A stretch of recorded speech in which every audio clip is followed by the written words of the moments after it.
আমরা আমাদের নবীকে সবচেয়ে বেশি ভালোবাসি, যিনি আখিরি নবী, যাকে বলা হয়েছে ওয়ামা আরসালনাকা ইল্লা রাহমাতাল লিল আলামিন। আমরা বারবার দেখছি কিছুদিন পর পর কারা যেন কিভাবে এসে আল্লাহ নবীর শানে কটূক্তি করে, নবীকে নিয়ে অশ্লীল ভাষায় গালিগালাজ করে। এই দেশের মানুষ নামাজ না পড়লেও যদি কেউ নবীকে কটূক্তি করে তার কলিজা ছিঁড়ে যায়, সে রাজপথে নেমে যায়। আমি বলবো যারা নবীকে কটূক্তি করে, নবীর নামে গালিগালাজ করে, এদের মৃত্যুদণ্ড, এই আইনটাও যেন বাংলাদেশের এই সংসদ থেকে পাশ করা হয়।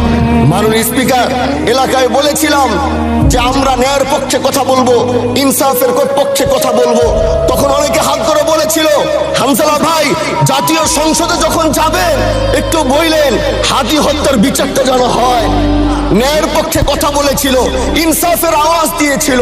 আমাদের মতোই যুবক মাননীয় স্পিকার, তিনি এই যে স্বপ্ন বলেছিল এক সুন্দর বাংলাদেশ করবার, রাস্তার ভিতরে সেই স্বপ্ন থামিয়ে দেওয়া হয়েছে। এই বিচার যদি না হয় তাহলে আমাদের মতো আন্দোলনের নিরাপত্তাও রাস্তায় কেউ দিতে পারবে না মাননীয় স্পিকার। এই জন্য আপনার মাধ্যমে আমি বলতে চাই, হাদি হত্যার বিচার যেন সুনিশ্চিত করা হয়।